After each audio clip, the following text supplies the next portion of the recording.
J'aurais pu être jeté en prison pour avoir dégradé un bien public, le pare-brise du fourgon grillagé. Il avait suffi qu'un avocat me qualifie d'adolescent insouciant, mineur, et la police me rendait ma liberté. De nos jours, l'État m'aurait-il réservé le même sort? Étant donné que grand-père était résistant, je pense que l'on m'aurait condamné à payer une amende, et me voilà à l'air libre.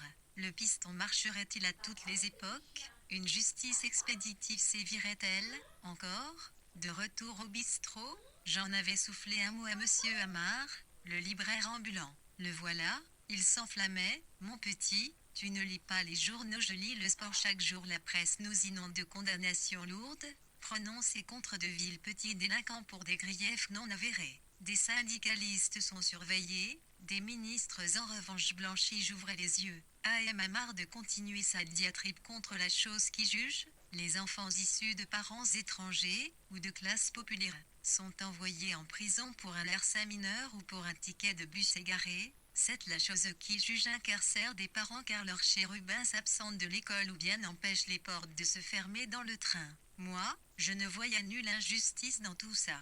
Puis monsieur Amar passait du coq à l'âne, il citait le refoulement de certains enfants, des bancs scolaires, car leurs parents n'avaient ni passeport ni carte d'identité, ni carte de circulation internationale, que certains experts désignent par sésame visa premier. Il m'apprenait que cette chose qui juge condamnait des adolescents à 20 ans de réclusion pour avoir fui un chèque-point d'identité. Le procureur leur collait un chef d'inculpation lourd de conséquences, et la presse les vilipendait. À l'entendre s'enflammer, le ministre de l'Intérieur, en personne, qualifia ce chaos délétère comme étant la conséquence logique des flux incontrôlés à cause de la guerre froide.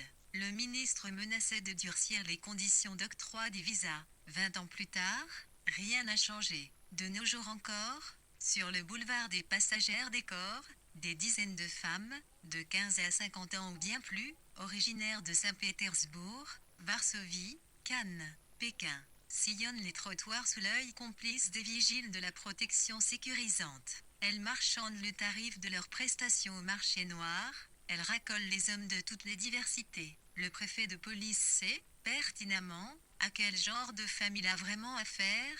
Il sait que l'Al-Jarima prémédité était perpétrée, du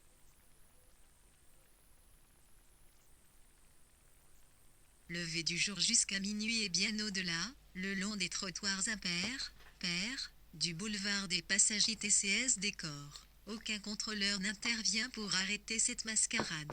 Aucune autorité, même civile, n'intervient pour menotter les hobros, emprisonner les maquereaux. Ces criminels, raciles à repérer, sont tapis dans l'ombre, en général attablés sur les terrasses des cafés du Vieux Paris. Tout le monde en parle, mais aucune autorité, légale ou clandestine, ne se manifeste afin de stopper la marchandisation de la chair. Personne ne semble préoccupé par cette course au gain facile, dans l'illégalité, la fraude et la souillure des corps et des esprits et des jeunes personnes, exilées. Ces filles de joie, forcées ou filles violences, ne sont pas recensées dans les registres du ministère de l'économie souterraine. Cela va de soi. Elles tuent le commerce de proximité. Chaque mois, des boutiques et des restaurants ferment. Puis se démultiplient les violences sentimentales. Une guerre des territoires bat à son plein, cintre ces vendeuses de charme et du plaisir, cela va de soi. La bataille fait rage et des ravages collatéraux. Chaque vendredi soir, la presse nous y prend une fusillade. Une fille de joie est à Baheu. Une Al-Jarima attestée court sur le bouillard des Passagères des Corps impunis et qui renouvellera bientôt, à qui le tour quoique j'ai vu un élan de bonté de mes parents pour m'éviter 24 mois de service militaire à mes risques et périls. Une rancœur de temps en temps m'animait. C'est ce qui pourrait expliquer ma fugue parisienne telle que déborde, un jour, le barrage d'air coulement. Comme la nature, notre mental cherche l'équilibre. Mon système régulateur, lui, mit du temps avant d'ordonner le flux des émotions à fleur de peau chez moi. À bien l'analyser, cette fugue participait d'un concours de circonstances, la canicule, Marie loin des yeux, grand-père qui m'arrachait à mon sommeil, dès 6 heures du matin. Cette routine me pesait, d'où ma tentative de remettre en cause cette organisation sédentaire paisible, si l'on veut. En effet, je ne manquais de rien. Si c'était à refaire, je retenterais cette échappée belle, je l'avoue, elle relevait quand même de la pure inconscience. Bien sûr, Lino ne me fliquait pas, il n'exigeait aucun compte. J'avais abusé de son manque d'autorité. Il aurait dû avoir peur en constatant mon absence prolongée. N'aurais-je pas dû lui envoyer une carte postale ou un télégramme réconfortant? N'aurais-je pas dû lui dire que tout allait bien et me manquait, cruellement, le chant des cigales? N'aurais-je pas dû lui dire que me faisait défaut l'odeur des poivrons grillés? N'aurais-je pas dû lui dire que j'avais hâte de renouer avec la texture et le sucre glace de ses beignets? Le premier Noël après cette fugue, Lino m'avait gâté, il s'était, sûrement, reproché un flagrant manque d'attention à mon égard. Ce soir de réveillon, la tante Tessa, venue spécialement pour préparer le repas, avait ficelé les cadeaux avant de les enfouir sous la cheminée. Pour la première fois, je dus rencontrer cette féministe, jadis copine de Coco de Chanel. Elle me fascinait et me révulsait en même temps. N'avait-elle pas fermé les yeux devant le geste, à sens unique, de mes parents à m'exiler, ce soir de Noël, abattant les cartes sur la table des secrets, j'ai piqué le frère et la sœur, ces témoins de ma germination. En dépit de mes durs soupçons, à leur rencontre, d'aucuns ne m'ont tenu rigueur. Le lendemain, Tassa repartait chez elle, et m'attendait au pied du sapin, un chien velours, un chat peluche, un hélicoptère hélice, un jeu d'échecs, un bateau amphibien et une voiture de police à gyrophare. À très bien y réfléchir, serais-je un enfant non désiré? Depuis que Lino m'a tout dit de la bonne intention de mes chers parents, je ne leur en tins plus rigueur. Au contraire, je leur écrivais une carte postale chaque mois, que je signais de façon aimable, bisous à mes frères et sœurs, et à tout le village, mes aînés surtout. Au cours de mon excursion parisienne enrichissante, j'en ai eu plein les yeux, le ventre et le cœur. J'ai eu à faire face à des situations que seule la fiction m'a rapportées jusque-là bien narrées dans les romans, mises en bulle dans les bandes dessinées, filmées dans les westerns. Les scènes éducatives ou les séries policières comme Al Jarima, se cueille-t-on des momies vivantes, des femmes jalouses qui crient, mordent des griffes. Je me souviens, encore, d'une mendiante. Elle avait pris ses quartiers à la sortie du métro, 20 ans, à la louche, blonde aux yeux bleus, un sourire d'ange, un beau bébé sur les bras, un nourrisson de quelques mois. Je l'ai revue plusieurs fois, toujours battante. Elle tendait la manche, du matin au soir. Je lui donnais 50 centimes que je jetais dans sa cape en carton rose. À chaque fois, elle montrait la même plainte touchante, mon bébé a faim. Il a mal au ventre. J'ai mal aux dents, au cœur, aux bras. Dieu nous a lâchés. Un jour, je m'étais arrêtée, nouant une conversation avec elle pour apprendre que le papa du petit s'était volatilisé et ne reconnaissait pas son bout de chou. Livrée à elle-même, elle attendait les lumières du Seigneur. Où dormait-elle? Ne craignait-elle pas le froid de la nuit? Pas grave, c'était l'été, il faisait chaud. Elle gémissait mais avait le rire facile. Le géniteur du petit n'était plus là, certes, mais elle pouvait solliciter les services sociaux, qu'était une aide de la police, du monde, de la famille. Quand je lui avais ouvert les yeux, elle me précisa, je rentrerai en septembre dans une fac de droit. Mon père est versé dans les vieilles croyances. S'il apprenait mon enfant, il me pendrait ou il se suiciderait. Je l'avais écouté, à la fois ébahi et choqué. Alors j'avais pensé à ma tante, la digne héritière de Simone de Beauvoir, la voix de la femme sans droit. Naïvement, je suggérais à Jessie, la mère célibataire, de confier le bébé à quelque orphelinat. Elle m'avait jeté un regard réprobateur. Puis j'ai ajouté crûment, si tu jetais l'enfant dans une poubelle publique, il serait possible d'évoquer une circonstance en faveur de Jessie. Je témoignerais devant un tribunal et prendrais, sur mon compte, son Ali Jarima. La seconde d'après, je nuançais mes PR. Elle n'était plus là, certes, mais elle pouvait solliciter les services sociaux, qu'était une aide de la police, du monde, de la famille. Quand je lui avais ouvert les yeux, elle me précisa, je rentrerai en septembre dans une fac de droit. Mon père est versé dans les vieilles croyances. S'il apprenait mon enfant, il me pendrait ou il se suiciderait. Je l'avais écouté, à la fois ébahi et choqué. Alors j'avais pensé à ma tante, la digne héritière de Simone de Beauvoir, la voix de la femme sans droit. Naïvement, je suggérais à Jessie, la mère célibataire, de confier le bébé à quelque orphelinat. Elle m'avait jeté un regard réprobateur. Puis j'ai ajouté crûment, Si tu jetais l'enfant dans une poubelle publique, il serait possible d'évoquer une circonstance en faveur de Jessie. Je témoignerais devant un tribunal et prendrais, sur mon compte, son Ali Jarima. La seconde d'après, je nuançais mes os, elle va me sourire sans joie. Chapitre 21. Avant ma cuque parisienne, je cultivais des vues positives sur la ville lumière et ses habitants. N'ayant jamais vu du pays pour ainsi dire, je n'avais, aucunement, imaginé le déclin et la peur, rivalisant épaule contre épaule, en train d'habiter les foyers des grandes villes.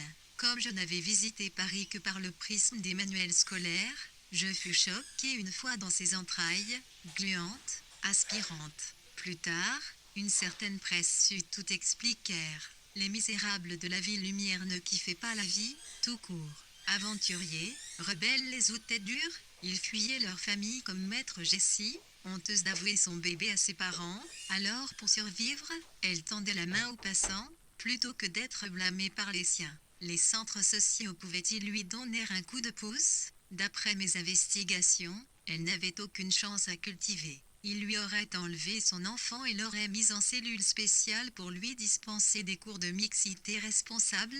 Il lui aurait interdit de lier le convexe et le concave avec un inconnu, hors du lien sacré du mariage.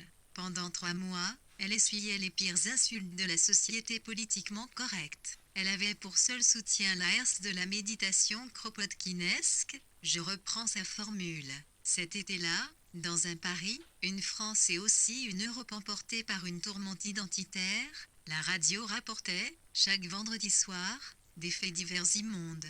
Une Al-Jarima se perpétrait contre les mêmes cibles, les mêmes accidentés de la vie, mères célibataires, mendiants, fumeurs de terrasses chauffées au gaz, gens du voyage, mosquées, églises, synagogues et cimetières et cadres supérieurs critiquant certains patrons voyous et certaines lois favorisant le licenciement abusif. Le sommet de la bêtise avait été atteint quand le ministre du Savoir amenda une circulaire contre l'enseignement de notre riche histoire. Elle mettait en option l'étude de la vie, équivoque et glorieuse, de Napoléon. Un courant fou voulait nettoyer Paris, la France et l'Europe de ses citoyens fragiles, comme Jessie et les mendiants des rues. Sans le dire ouvertement, ce courant reproduisait le projet de Rodolphe H. et ses acolytes. Les gouvernements promettaient en vain de mettre fin, vite, à cet état d'insécurité généralisée. À chaque vol, à chaque agression, l'on désignait sans preuve les mendiants, les gens du voyage et les classes populaires cantonnées à la périphérie des villes comme Paris, Madrid, Berlin, Londres, Rome. Pourtant, ces lépreux reconstruisaient Paris, la France et le vieux continent d'après-guerre. Stigmatisés, renvoyés en Provence, en Afrique, en Europe communiste, en Chine, en Amérique latine, mal aimés, rejetés comme le choléra et la peste. La crise morale commençait à poindre à l'horizon. Il est vrai, ces accidentés de la vie, et leurs descendants, ne travaillaient pas à temps plein. Ils vivaient des allocations familiales, appauvrissant du coup les caisses de l'État. Je reprends la formule de la première secrétaire du Parti des chômeurs européens de souche. Un député proposait un recensement ethnique et religieux. Au cours d'un débat houleux à l'Assemblée nationale, il eut gain de cause. Une année plus tard, la police investissait les demeures des accidentés de la vie, partout en Europe pour les embarquer dans des vols spéciaux. On les accusait de tous les torts, vices et maux, pédophilie, laideur, saleté, relégation au second plan de la langue française devant les langues étrangères, dénigrement de l'imparfait du subjonctif, canard gavé sur la place publique, traverse figue de tout genre, et le dernier trafic me fit froid dans le dos, espionnage technologique. Oui, le monde marchait sur la tête. Et quand le macadam frotte la tête, le cerveau, grippé, sénile, s'autorise mille et une Al-Jarima pluriel de Al-Jarima. Comment pouvait-on laisser, menu, démuni, une maman seule, dans la rue en train, de couver un bébé dans les bras? En face d'elle, les coureurs de nid vaquaient à leurs occupations. Ils passaient, sans ciller, devant une mendiante endormie, glacée ou morte, étalée sur de sales emballages en carton. La première fois, j'étais restée bouche bée, devant ce saisissant décor. Tournant la tête à gauche, à droite, j'observais les passants, cadres cravatés, ouvriers, policiers, facteurs, vendeurs à la criée. Pirouettant, j'assistais à une indifférence effrayante. Pour feinter à leur conscience, certains calculateurs, en général religieux pratiquants, jetaient une pièce jaune, furtivement et machinalement, dans la cape de Jessie, sans même daigner les regarder, elle et son bébé bonnetté d'une chapka à pompons. À l'en croire, j'étais le seul à lui avoir parlé. Chacun pour soi, n'est-ce pas, que marquait au juste cette indifférence, une insolidarité, une inhumanité, une immoralité devant une morale d'abord bafouée par une adolescente amorale. Ces griefs existaient d'après Monsieur Amar, le libraire ambulant, à moins que ce soit entré dans les mœurs. À suivre Monsieur Amar, le monde serait ainsi fait, mon enfant, 30 ans déjà en arrière, la société était comme ça. Après moi le déluge, n'est-ce pas? L'exil intérieur nous encercle, l'avenir prime sur le présent, l'ego sur le partage, le gaspillage sur la sobriété. Chapitre 22. Au cours de mes séjours parisiens en mineur clandestin, je n'ai eu de cesse de collectionner des images, des cas divers, des joies, des éblouissements, des lectures, des métamorphoses, des réussites, des dilemmes, des interrogations, des espoirs quand même, des vacances joignant l'utile à l'agréable en dehors de toute morale. Je n'ai eu de cesse de visiter la belle ville, de nuit comme de jour, en plein air et bien encagé sous les tunnels des chemins de fer. Je n'ai eu de cesse de me former, de m'informer. Je n'ai eu de cesse de fouler des musées, des églises vides, d'entendre des RE parler de mosquées clandestines, intégristes. Je n'ai eu de cesse de fouler des vernissages inespérés, des foires simples et foires qui battaient leur vanité de tout genre. Pleine vanité et vanité coquilles vides, des sexodromes, des défilés de mode, des expositions agricoles, des portes ouvertes que l'on ouvrait à tous les métiers, à tous les apprentis, jeunes, vieux, à tous les publics, à toutes les coupes vestimentaires. Mais certaines tenues étaient refusées, sans violence. Personne ne molestait personne quand vous haussiez le ton.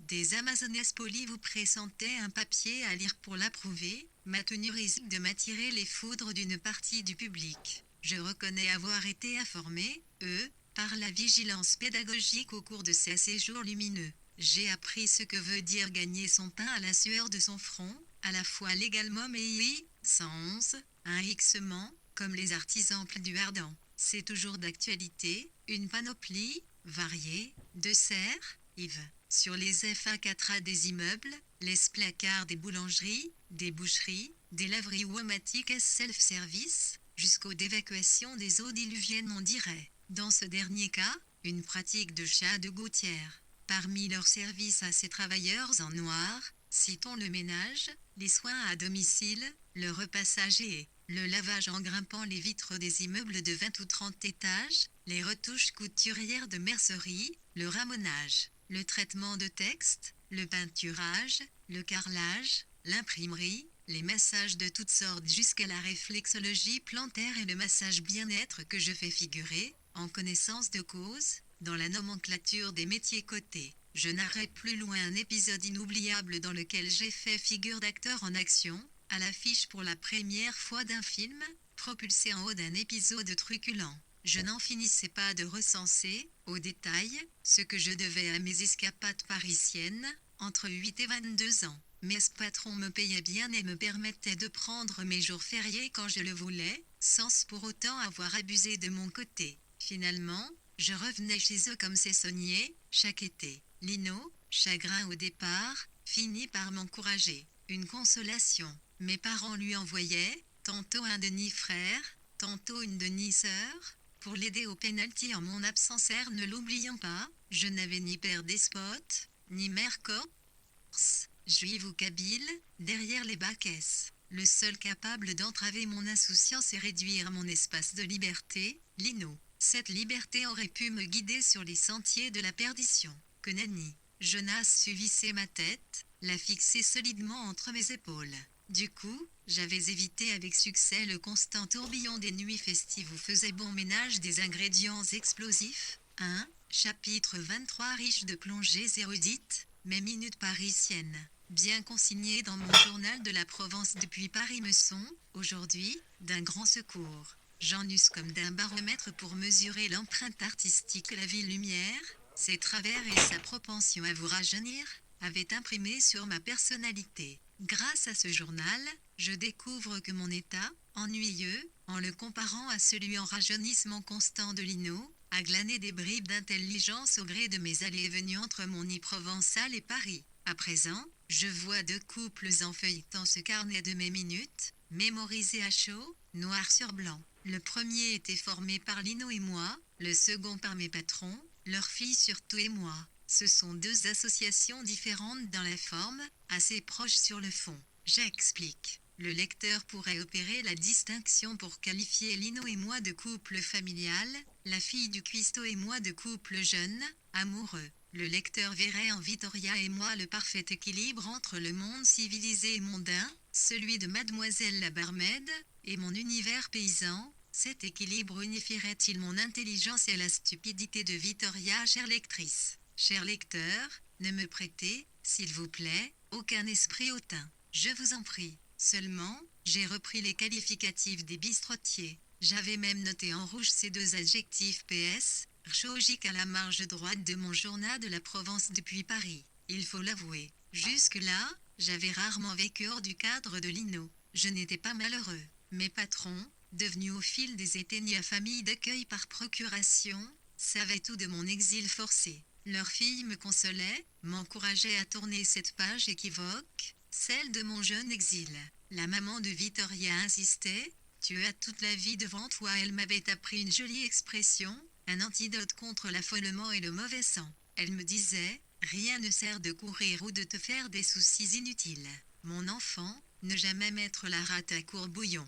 Tout est écrit à notre naissance. Chemin faisant, j'avais su garder mon insouciance. Mon éducation paysanne, mon passage parisien, sans mode d'emploi, ces paramètres auraient influencé la suite du cours de ma vie. Alors l'on me dirait que c'était le cas de tous et de toutes, n'est-ce pas? Éducation, en avais-je une, à proprement parler, aux plongées érudites, à la garde à vue, à bien d'autres aléas, à la majesté de la nuit parisienne, à ce florilège de minutes consignées dans mon journal, s'ajoute, à un classeur dont les dossiers sont, de plus en plus, empilés comme les sous-couches d'une boîte de Pandore, ou d'espopées russes, les vestes recueillies auprès de passantes, censées être gagnées à ma cause.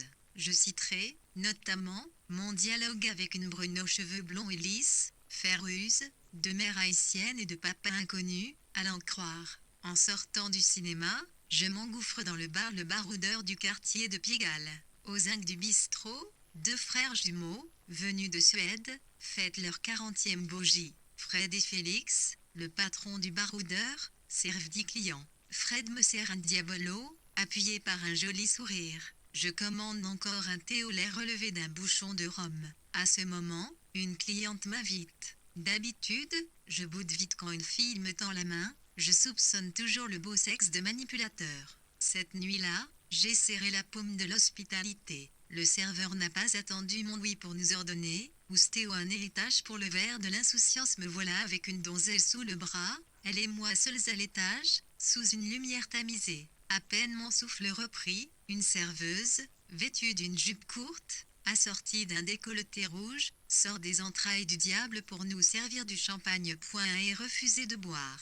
N'aie pas peur, bébé, j'offre tout maintenant. Féruse, appuyant sa main sur mon genou, me susurre, dis-moi, ton cerveau fonctionne-t-il? Tu es la plus belle fille, la nuit, et tu ne me calcules pas inlé. J'ai mis les pieds dans un bar secret, et v'lan un refrain m'est venu. Cela fait à peine 2 jours que notre amitié se tient, je ne sais mais j'ai un amour bizarre pour elle et c'est pas bien. Un amour comme ça, elle me dira c'est faux comment, répète-moi ça, tu m'aimes déjà mon beau, mais les amours ont 3 visages Eros, Phila puis Agape, l'amour supérieur sans rivage. Je lui rappelle mon éducation puritaine et mon souhait de l'avoir comme amie. Vous me plaisez mais j'habite loin de Paris, et je rentrerai, bientôt, en Provence, ma province. Subjuguée par ma timidité, mes espiègles, elle m'interrompt, ton accent me fend le cœur, il dilate mon excitation, il me donne envie de passer un moment de charme avec toi. Visitons mon lit en baldaïenne, le bonheur m'accueille dans son temple, le bonheur de tous les dangers peut-être, affaire à suivre si j'en sors vivant. Je la suis moi glacée. C'est la première fois qu'une fille m'entraîne dans son boudoir. Je l'aide bien allumer les bougeoirs. Flattée, je n'ai eu peur de rien. Pour éviter d'être détroussé par une profiteuse invisible, je lui tends mon portefeuille. Voici mon passeport. Tu me le restitueras après comme ensorcelé. Je finis par la demander en mariage. N'allons pas plus vite que la musique. Mon frère son frère. Touché, je rebondissais. Dis-moi petite sœur, tu es mariée, t'as des enfants, quel vent t'amène-t-il à éduquer les garçons dans les bars? Il m'entraîne dans son boudoir. Je l'aide bien allumer les bougeoirs. Flatté, je n'ai eu peur de rien. Pour éviter d'être détroussé par une profiteuse invisible, je lui tends mon portefeuille. Voici mon passeport. Tu me le restitueras après comme ensorcelé. Je finis par la demander en mariage. N'allons pas plus vite que la musique. Mon frère son frère. Touché, je rebondissais. Dis-moi petite sœur, tu es mariée, t'as des enfants, quel vent t'amène-t-il à éduquer les garçons dans les bars? Je ne sais quel mot savant j'ai prononcé, elle s'éloigne de moi, elle se rhabille puis montre une agressivité dédaigneuse, elle passe d'une tendresse sincère vers un rugissement de lionne très blessée. Tu maîtrises 5 langues, mais tu as oublié le bon français, l'alpha et l'oméga de notre belle culture. Tu me parles de challenge, sache que l'on dit défi, monsieur l'érudit. Un silence, d'environ une longue minute, s'est instauré entre nous. Une voix d'un monde du bar. Félix la presse, fais vite, le motard arrive dans une demi-heure. Je me lève, attrape sa main, petite belette, qu'est-ce qui ne va pas?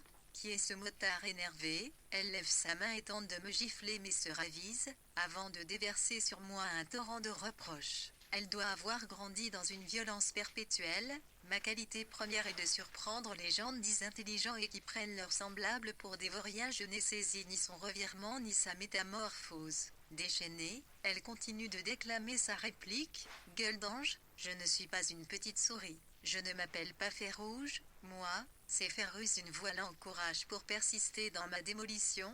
Tu joues bien. Le petit aussi. Le film sera un succès. Je vais couper me sautant au cou. Elle agrippe ses plantes des pieds autour de mes hanches. Elle me couvre de baisers parfumés. Parfait. Viens que je reboutonne ta chemise. Chapitre 24. Ici les gens roulent par centaines. J'aurais pu mourir sans être remarqué d'un passant. Jules Vallès le bachelier adorable avec moi. Ferruse a vite accepté de jouer le jeu de la transparence. La suite romantique est notre dispute orale qu'elle a simulée. Ces nutriments alimenteront un film. En réalité, j'ai participé à un casting dans un bar secret. En effet, aucune annonce publique n'a été diffusée à la radio, à la télé, dans les journaux spécialisés, à l'entrée des lycées ou des boîtes de nuit. Le réalisateur, en quête d'authenticité, veut filmer le fleuve des sentiments entre les deux genres sous l'angle de la spontanéité et de la tendresse au naturel, et des yeux pétillants, sans effets spéciaux. Sous l'angle du dialogue instantané,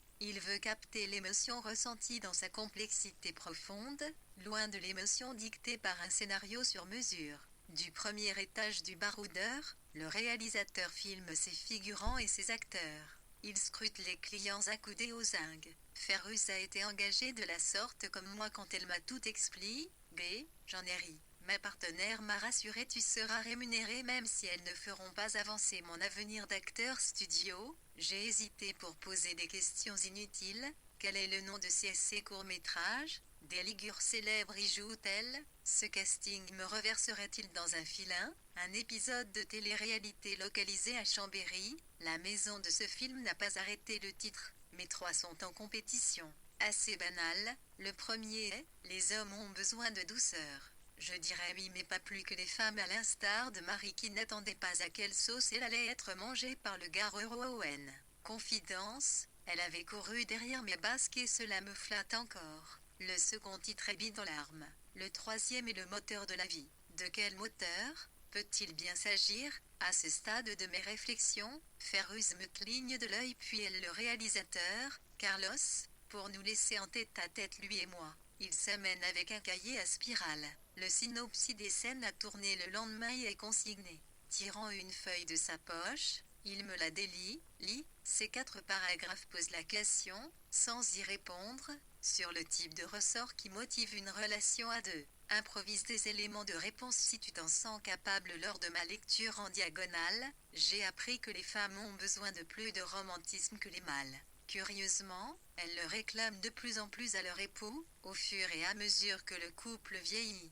D'après ce synopsis, les femmes dans leur majorité gardent dans le cœur imaginaire une image subliminale, c'est souligné en gras dans le texte, celle d'un chevalier servant les enlaçants sur le pont des Arts, en leur déclamant le refrain tant rêvé. Jeune fille, accepterais-tu de m'épouser en public aux yeux de l'écrivain public? Un moment romantique devrait être comme un acte de foi, une sorte de spiritualité. Pour Carlos, les heureux élus, réunis lors de ces minutes exquises, en sortent métamorphosés, unis par une force rare telle que c'est l'issue de la chute hasardeuse d'une pomme sous le regard savant de Newton. À mon regret, ces moments, au risque de décevoir l'écrivain du penalty, se raréfient de plus en plus. Malmenés, nous courons dans tous les sens. Le rythme des grandes métropoles pervertit notre humanité, du moins ce qui en subsiste. Nous nous dispersons. Nous voilà sautant dans un train, inquiets de rater le taxi à la prochaine correspondance ferroviaire. Nous courons derrière la performance, l'efficacité parentale, relationnelle, vestimentaire, agricole, médicale, culinaire, génétique, raciale et nucléaire. Cette bombe en sourdine nous exterminera. À en croire l'écrivain public, l'on poursuivrait l'efficacité dans les services publics. Il faut par là comprendre rendement, l'on mesure les résultats de la police, des écoles, des lycées, des centres de recherche, des hôpitaux, de la poste et des transports. L'air a donc un seul chiffre, le zéro défini, le 0 minute, raticandé le zéro, stock dans les entrepôts gorgés de marchandises, variées, inutiles. Nous voulons nous instruire, nous amuser, allonger le temps de travail, nous voulons acheter le dernier écran télé, le cher bijou téléphonique, par mimétisme, nous désirons ce que désirent nos voisins et nos collègues, et le Black Friday naquit qui accélère le pillage de la nature, et du déséquilibre climatique. Nous suivons la mode, jouons les vedettes, voulons être au courant de tout et vite alertés par des SMS dès que possible. Nous cliquons sur le net dès les aurores, qu'étant le dernier buzz politique littéraire, familial, nous sommes tellement friands de toutes les fuites inimaginables. Pour l'écrivain public, ces frénésies ne mèneront à rien. Nous nageons dans une bulle de savon laquelle éclate à peine gonflée. Il ne s'agit que de la mondialisation des brèves de comptoir pour nous divertir. Mais tout cela a-t-il un effet sur nos vies? Si oui, l'effet sera-t-il immédiat pour corroborer ses propos? L'écrivain public m'a soumis un opus de sa propre plume où nous sommes assis aux zinc du bistrot du grand-père du narrateur. Une fois bu son galopin, Loïc, un oiseux, pose une question. Les habitués de ce B3 viennent de rendre un hommage à un chauffe d'autocar. Ce bon vivant venait de se frotter à mort contre un platane auvergnat. Solidarité clanique oblige, il 01 a érigé une plaque à sa mémoire, mort au combat, 1919-1967, une anecdote des plus banales. J'imagine cette scène, aujourd'hui filmée, et je vois le patron dialoguer via les réseaux sociaux. Un buzz se créant sur le champ, l'émotion gagne l'hexagone et le chef de l'État légiféra contre l'ivresse au volant. À l'ère des nouvelles technologies, les secrets ne seront plus. Carlos m'avait encouragé, ainsi que le cadreur et son assistante cachée, que je n'avais pas encore aperçu. Le timbre de ma voix leur avait plu. Tout le monde pronostiquait une adhésion totale du public à mon jeu. D'ailleurs les auditions pour ce rôle, le mien, cessèrent depuis mon arrivée. Alors les samedis et dimanches, j'écumais les salles obscures où feuilletaient les biographies de cinéma. Je me formais aux façons de séduire l'objectif de la caméra. Mon rôle m'absorbait jusque dans mon sommeil. Mobilisée, l'équipe me dirigeait sans ménager ses efforts. Avec peu de moyens, elle tentait de tirer de moi la coqueluche montante d'une nouvelle vague de la chose filmée. Elle misait sur ma gueule d'ange. Je n'avais pas d'effort spécial à fournir. Tout dépendrait des maquilleurs, des lumières, des maquilleuses, des costumières, des habilleuses. Habiles ou malhabiles, stupides ou brillants, cela ne rentrait pas dans les critères de sélection de l'acteur studio. Ce qui importait le plus, c'était le physique. Et dans ce registre, j'étais bien né et prometteur. La seule règle que le staff exigeait de moi, c'était d'arriver à 21h15, horaire que je respectais. Je finissais vers 1h du matin, le casting se répétait 3 fois par semaine. Dans le Paris endormi, la vie gagnait son repos. En sursis pour quelques heures, le monde s'endormait pour reprendre des forces pour courir. Le lendemain, derrière la chère baguette de pain, de plus en plus élastique, j'enviais les travailleurs de la nuit. Magique, je parle bien sûr de son rythme, le monde de la nuit s'oppose à la routine diurne. Opérant en douce son effet sur nous, la nuit apaise, ressource, revigore, elle nous rend clairvoyants, gentils, elle nous ouvre les yeux, les oreilles et le cœur, elle restitue notre humanité de plus en plus corrompue, pervertie et perverse. Chapitre 25. Je vis aux merveilles à Paris, le jour, la nuit, je lus bien des INS, 8 de Onomige, Saint, Paris. Je critiquais bien des positions politiques, Archimère de Paris, comme SJE saluait avec emphase, en applaudissant des deux mains, l'inscription du Pont des Arts au patrimoine sentimental universel. Tout cela, je le consignais dans mon journal dès que j'avais un instant de répit. Le Pont des Arts, j'y reviendrai. Du primaire jusqu'au lycée professionnel, mes profs m'avaient ouvert les yeux sur le sens de notre passage terrestre, lequel sans nous échappe, à moins de noter à chaud, selon ses maîtres, ce que nous vivons, seconde après seconde. Pour Lino et mes maîtres, le meilleur antidote contre la routine reste l'écriture, au jour le jour. Cette entreprise joyeuse, je cite l'écrivain public, a sondé le monde alentour. Je constatais qu'une dépression criarde entachait mes contemporains, elle les étouffait en sourdine. Du coup, ils se lamentaient, gémissaient, protestaient contre le célibat pour certains, la vie de couple ennuyeuse pour les plus courageux. Au bureau, les petits chefs jouaient le Dieu le Père et tentaient d'humilier leurs collègues qu'ils prenaient pour leurs subordonnés, leurs esclaves. Certains, poussés par un besoin de fric immédiat, escroquaient leurs vieux parents, les pauvres s'en étaient, les crédits dangereux pour imiter le voisin bourgeois et, par mimétisme encore, exhiber le bijou, la mode ou le sac de la maison de Mademoiselle Coco. Je dis il compris moi, serait ras de comportement, cette foire au timide est-ce si l'on veut, la presse finissait par nous l'apprendre à grand fracas. Tout ce beau monde s'enlisait dans un mode de vie infernal d'où nul n'avait le courage de s'extraire. Même si le fond abyssal était atteint, ce beau monde continuait de creuser sa tombe. Que de matière à réflexion pour un jeune esprit comme moi, amateur de soliloques sans queue ni tête mais thérapeutique, voire de mauvaise foi. Quand le point de non-retour survenait, ce beau monde commettait l'obscène Al-Jarima. Une adolescente, liée avec un alcoolique, battait sa mère pour lui extorquer des sous. Un journaliste célèbre plagiat, la conscience tranquille, une revue du XIIe siècle dans sa biographie consacrée à un philosophe grec. Croulant sous les dettes, une maman brûla son époux tétraplégique, noya sa maman sourde, empoisonna sa fillette de 6 ans et congela son nouveau-né. Un garçon de 10 ans, costaud et bien baraqué, agressa son institutrice par un coup de batte de baseball. Un policier accusa un innocent de l'avoir insulté tandis que le fautif, un analphabète, lui demandait l'adresse de la librairie pour les nuls.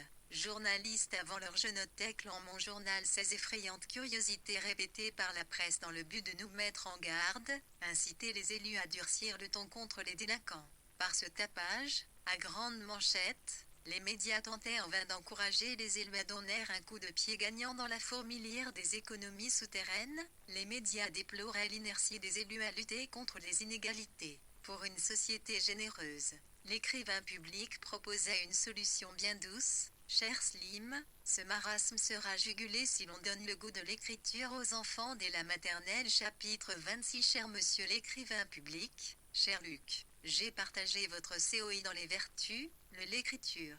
Jusque-là, j'étais seul à proposer une telle parade. Et là, vous m'emboîtiez le pas. Cher Luc, une question me rongeait. Les humains peuvent-ils tous écrire si l'on n'a pas, coulant dans les veines, un goût pour la poésie ou pour les fables de La Fontaine d'Apulée? Bien sûr.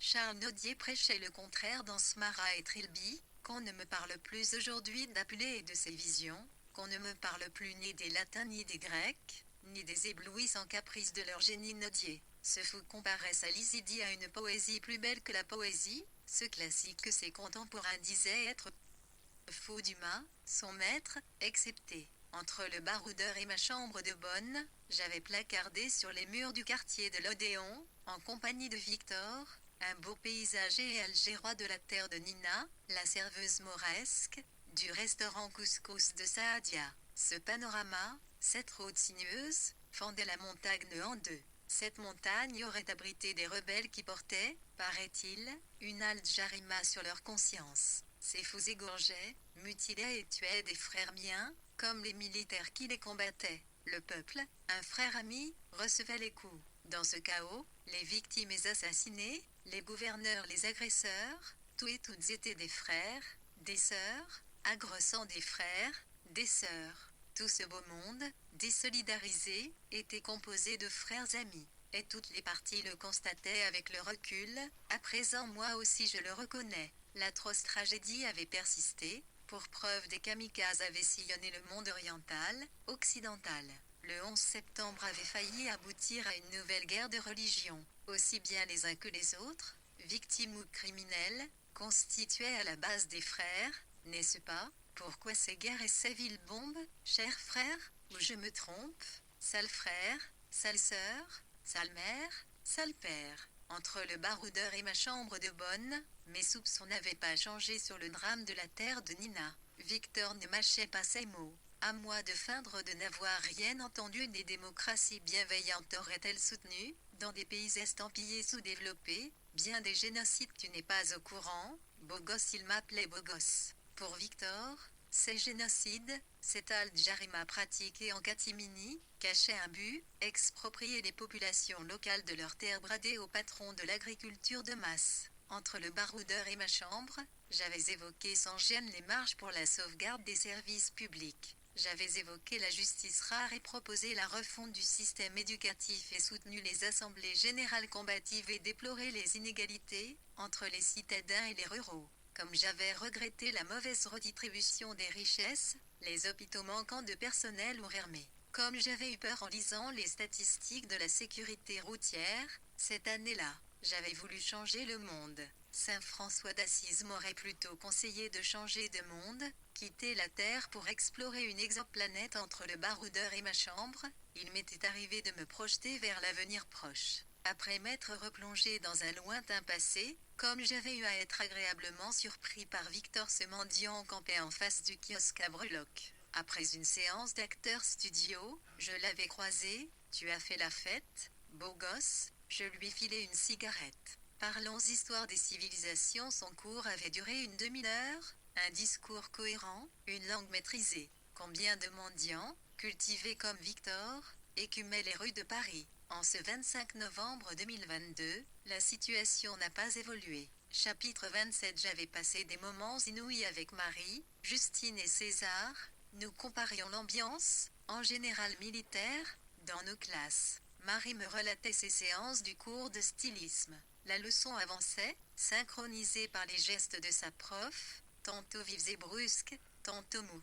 Munie d'une règle en bois d'érable de Montréal, elle désignait, par cette règle, les schémas consignés sur le tableau vert placé à gauche de l'armoire où l'on rangeait les blouses fuchsia des collégiennes. Marie se considérait comme une vraie travailleuse d'usine. Lorsque la prof lui distribuait du savon en poudre pour se laver les mains, à la fin de la séance, sur sa machine à coudre, la prof, Madame Michel, pouvait changer de ton à tout moment. Au fond, sa bonté ne se démentait pas. Le cours allait son train. De temps en temps, Marie par plaisir demandait la permission pour boire au lavabo situé à 5 mètres à côté du tableau vert. Elle courait aussi vers cette fontaine artificielle pour effacer la craie persistante sur ses mains, après avoir corrigé un exercice au tableau. De mon côté, une tristesse me gagnait en songeant à mes années de collège. Chaque samedi soir, je rentrais chez Lino. Aucun malentendu ne nous opposait à nous les élèves, si ce n'était une certaine rivalité, dans nos devoirs et les sports. Et puis j'avais hâte d'être admis au lycée où les souris du beau sexe craqueraient pour moi, c'était certain. Au vu de sa moyenne, Marie figurait parmi les meilleures. En deuxième année, elle avait décroché le prix d'excellence. Elle recevait du jury une récompense. 2 nouvelles. Oui, c'est cela. Une première, le Sud du Nord, une seconde, la richesse des pauvres. Marie sut inventer des modèles printemps-été pour le prêt-à-porter. Le directeur la félicitait dans ses bulletins de notes trimestriels, louange soutenue dûment par Mona, la surveillante générale, ce fonctionnaire ferme dans ce collège de filles en apprentissage. Marie me narrait un tas d'anecdotes sur la façon dont le beau sexe intimidait les profs stagiaires. Moi aussi, je lui donnais la réplique. Tenez, qui se souvient des adjoints d'éducation? Ce mot composé désignait le maître ou la maîtresse de l'ancien système, ou le pion ou le maître d'internat ou d'externat.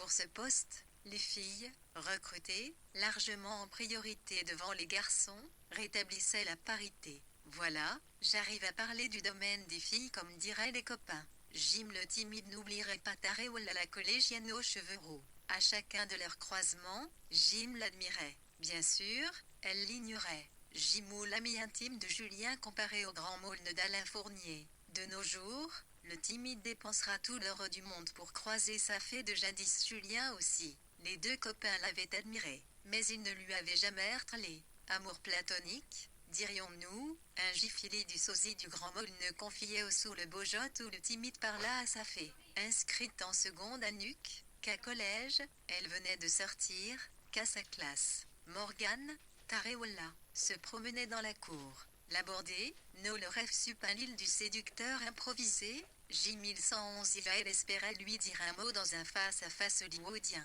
Elle était seule, une occasion en or pour notre dragueur. Mais pour le moment, il la contemplait dehors, et son cœur battait la chamade, à se rompre, et des sueurs froides maculèrent son front, ses yeux et ses mains. En tant que lycéen, il n'était pas le bienvenu au collège. Par une motivation mystérieuse, il eut l'audace de l'accoster dans la cour, de prime abord zone interdite aux lycéens. Il eut le bonheur de partager avec elle plus de 200 mètres de marche à pied. Il lui parlait de tout et de rien. Son discours était décousu, son cœur libéré. Timide ou bien intimidée, elle l'avait, au final, largué. Pour rentrer chez elle, fière d'avoir su garder, intacte, son invincibilité de citadelle imprenable. En parallèle, le groupe de Jim, assis sur le tronc d'un frêne gisant sur un talus, attendait l'autocar communal de Michel du ramassage scolaire de 17 heures. De retour dans un état psychologique lamentable, Jim ne put leur souffler le moindre mot, frustré d'avoir récolté une veste de trop.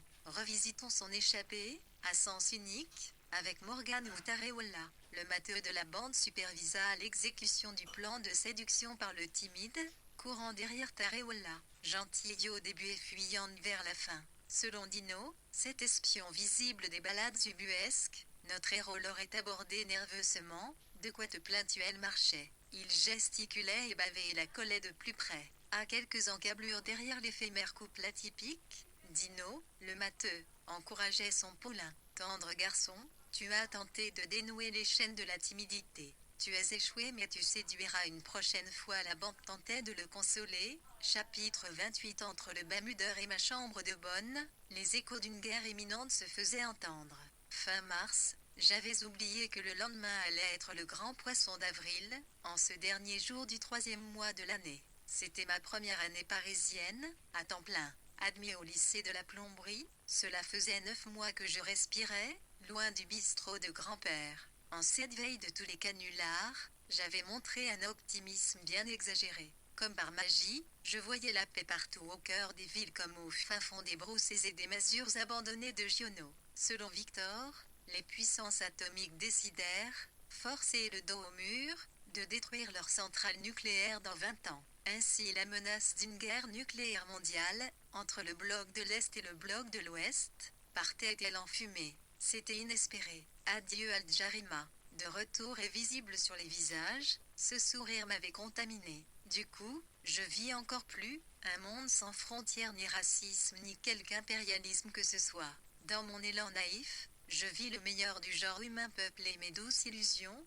mêlées à la dure réalité, quotidienne. Au bout du compte, j'avais déliré. Je ne faisais que colporter des nouvelles, réjouissantes, mais fausses, qu'un mendiant, Victor, en état d'ébriété très avancé, afficha sur un tuyau, rue des Ciseaux, un affichage avec une écriture de chat de gouttière. Le lendemain, je m'étais vengé sur l'ivrogne de Saint-Germain, espèce d'arnaqueur. Sais-tu que, à cause de ta farce, difficile à digérer, ce poisson d'avril, j'ai déliré en relayant tes bobards, ton débordement de l'optimisme dans mon journal personnel. Pourquoi ne FAUDrait-il palper le bonheur que dans les poissons d'avril il ne proféra la moindre riposte? J'avais quitté le bistrot et dit adieu à grand-père, au soleil de la Provence, dès que j'avais échoué au bac. Décidé de voler de mes propres ailes, j'avais fini par tout lâcher à papy. Son visage avait montré une mine des mauvais jours quand j'eus à lui démasquer mon souhait de me consacrer à l'acteur studio. Ma petite valise prête, Je la soulevai par la poignée en roseau vert kiwi. Pour la première fois depuis ses exils pour des champs de bataille, papy palpait cette valise de soldat. Camouflée au fond d'une armoire, elle respirait la poussière des cabanes remplies de foin et de paille. Gifforée de quelle leçon, 3 chemises à col relevé et quelques bricoles de survie dont une brosse à dents, jaune et blanc. Devant le penalty, le moteur ronronnait, le chat miaulait. Agité, il remuait la queue comme inquiet devant mon départ, à moins qu'il n'ait pressenti un malheur à venir. Une fois la maison fermée à triple tour, Lino m'avait tendu des clés. Petit, tu seras mon chauffeur de confiance. À mon tour d'espérer le voir exaucer mon souhait, merci de jeter votre torchon troué. Jeune homme il avait, d'un air mi-figue mi-raisin, esquissé un sourire palot. Je nous conduisis à la station le départ du train express à grande vitesse lequel me déposerait à Paris à la station arrivée sans retour. Au cours du trajet, papy s'était montré de marbre ainsi que le chat, il n'avait ni miaulé ni griffé le velours des banquettes, sage sur toute la ligne, peut-être angoissé. Puis tout se dénoua vite. Une fois dans mon compartiment, côté fenêtre place 23, je regardais papy, Danu sur ses épaules. Sur le quai, il me faisait des au revoir de ses mains couvertes des gants de Marie, mon cadeau d'anniversaire pour lui. 2 sifflets secs retentirent. Déjà, j'étais à 1000 encablures de mon terroir. Déjà, je revoyais Lino, agitant un mouchoir, lui qui ne pleurait jamais. Déjà, je me projetais 20 ans plus tard, je songeais à son départ définitif, endormi dans ma mémoire, ravi par la faucheuse. Et me venait une réplique de Koubida, l'héroïne du téléfilm sous-titré en provençal. Elle philosophait, la vie, tôt ou tard, nous réservera une fin imparable, quoique parlementent les experts en gènes de la longévité. C'est notre destinée immuable, à nous les primates nés pour mourir 132. Ce que je demandais avant tout, ce n'était pas la beauté physique, c'était la beauté de l'âme, c'était de l'amour, mais l'amour comme je le sens n'est peu, être pas dans les possibilités humaines. Théophile Gautier, Mademoiselle de Maupin. J'ai lu des canulars à propos de Paris et ce qui s'y passe. J'ai vu des folies filmées et lu des bizarreries narrées dans les livres. La scène à laquelle j'ai assisté, ce premier jour de printemps, dépasse de loin les affabulations des mélomanes, elle supplante le surréalisme des peintres et les paradoxes les plus troublants irréalisables dans la pratique. Sur le pont des Arts, une touriste tente de cisailler un cadenas, mais elle n'y parvient pas. Alors elle me sollicite, avant d'éclater en sanglots. D'où viennent son chagrin et son lâcher de rivière? Elle me tend une lettre. Lis-moi ça, cher Slim. Une pure Al-Jarima et je l'étale avant de la lire. Il y a longtemps que tu n'existes pas. Ce n'est que cette nuit, dans mon rêve, que je m'en suis aperçu. Je t'aime par défaut. Je t'aime pour amadouer mon cœur. Je t'aime pour habiter ta solitude précoce de future vieille fille de 60 ans, dans 20 ans. Une solitude malvenue?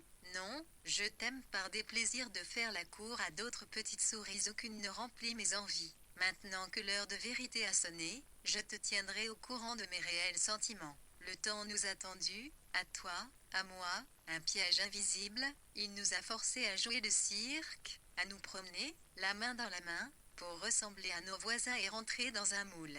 Puis je t'ai tout avoué. Tu es resté indifférente à ma cruelle violence, crue sans état d'âme. Tu savais tout, finalement. Comme moi, comme tout le monde, tu t'es prêté au jeu des amours accommodantes, lesquelles embellissent la face sociale, ce phare, ce confort hypocrite, ce jonglage réussi avec les codes sociaux, cette prison libre, cette lampe, cette nuit. Une fois la lecture faite, je lui rends le papier, elle le remet, soigneusement, dans sa poche. Puis elle me tend la suite que je lis immédiatement. Au lieu de t'offrir une rose, j'ai cueilli 2 asphodèles que tu as bien acceptées, sans bronchère point ni merci, ni je n'ai pas envie. Tu as quand même ri de ces plantes que tu vois pour la première fois. Puis tu as quitté notre table, pour payer nos cafés au comptoir des discordes à réussir, sans laisser un centime de pourboire à la barmaid, la psy de service. Tu m'as offert un stylo à plume vide sans cartouche d'encre. Tu as déposé un baiser sur mon front, tes lèvres sentant encore le palfum de café chaud et corsé, un geste inhabituel et vil, venant de toi à l'être au cœur de pierre. Déjà 6 mois que je suis sans nouvelles. Aux voisins curieux je souris, elle reviendra au printemps prochain. Elle vous passe le bonjour, je l'ai eue au téléphone hier soir, elle va très bien. Comme un bijou de charmille, elle me parle et moi en train de lui tenir la main. Nous voilà devant le bistrot, le phare de la Seine. Je l'invite pour une pause. Nous voilà au fond de la salle mal éclairée du phare presque vide. Elle se défait de son châle. Alors m'apparaît un grain de beauté sous son oreille gauche. Cette femme, je la connais bien. Dès le début, sa voix me rappelle un air familier. Devant son chagrin, j'ai hésité à pourfendre mon soupçon. Je sais qui elle est. Je sais, elle a quitté la France pour San Francisco. Je sais, sa fille se prénomme Jenny. Je sais tout ça, mais je me suis tue. Maintenant, elle se penche sur moi, elle me serre, puis tout en pleurant, elle m'embrasse les joues avant de se raviser. Désolée de me comporter comme une petite gaminate, et elle essayait de redorer ses forces et sa maturité. Vite, elle reprend sa position. Maintenant, nous nous faisons face. Elle sort de son sac blanc de cuir un mouchoir bleu. Elle s'essuie les larmes et se mouche. Elle appuie le dos contre la colonne pour caler sa chaise par derrière. Une fois en équilibre, elle me donne le feu vert pour lire les mots inhumains, je la cite, de son mari, désormais, parti avec Snowy, une japonaise, s'il te plaît, finis de me lire les mots cruels de Jean-Louis. Je veux être sûre que je ne rêve pas et que je n'ai rien inventé. Je prends mon courage à deux mains et ma vigilance à deux yeux, pour jouer son oreille attentive. Ma touriste reprend son souffle, elle ne pleure plus. Je lis ce qui suit, c'est le mari qui lui disait adieu, je t'aime sans t'aimer, nos corps se frôlent, sans se toucher. Quand ils se touchent, ils ne s'enflamment jamais. Je t'aime par habitude. Un jour, tu ouvriras les yeux. Moi, c'est fait, j'ai ouvert les miens. Je sais tout, désormais. Tu m'aimes par pitié. Je t'aime par le lien du mariage. Tu m'aimes par charité. Nous nous aimons comme ça. À ce rythme, les chemins de nos amours refroidis rouleront. Bientôt, dans la boue des sentiments rances, j'appelle de mes voeux ce dénouement, pour que cessent les ententes de façade, la quête du père dans l'amant et celle de la mère dans l'amante. Je lui rends le support de la source de son chagrin, la cause de sa mélancolie. Rebelote. Elle lâche les rivières pour lui, ce n'était qu'une comédie conjugale, 20 ans et 3 enfants d'amours accommodantes. Le salaud, un amputé du sœur, sourd à mes bons sentiments. J'appelle la barmaid, 2 thés noirs, s'il en vous plaît pour y voir clair. Dehors, il pleut. La nuit s'est substituée au jour. Le bistrot est en train de se remplir, peu à peu, et s'assoit, à nos côtés, Areski échu, une Kabyle du Sri Lanka. Il couve un bébé excité dans sa poussette. Avant que notre commande ne nous soit servie, je lui dis, je vous connais, j'ai enchaîné, votre nièce et votre sœur m'ont souvent proposé du thé. Marie Lingot a cousu des gants pour Lino, mon grand-père. J'ai vu votre photo dans leur album au bras de votre mari. Surtout, vous avez le même ton de voix que votre sœur, la maman de votre nièce, mon soleil de collège. Comme vous, nous avions attaché notre cadenas émotif sur la passerelle des arts. Point d'exclamation. Moi, c'est Slim. Que devient Marie? Je sais qu'elle a poursuivi, grâce à votre soutien, des études dans une école de photographie, à San Francisco. Je sais, aussi, que votre fille se prénomme Jenny. Elle ne m'a pas du tout écouté. Les cris, puis les rires du nouveau-né ont vite adouci Fanny, la victime des amours conventionnels. Elle devrait s'être projetée, certainement des décennies plus tôt. À l'aube des années fleuries, quand elle s'apprêtait à fêter son premier bout de chou, nous avons quitté le bistrot, épaule contre épaule, pour revenir sur le pont des Arts. Elle me tend 2 bagues. Nous les échangeons, à tour de rôle.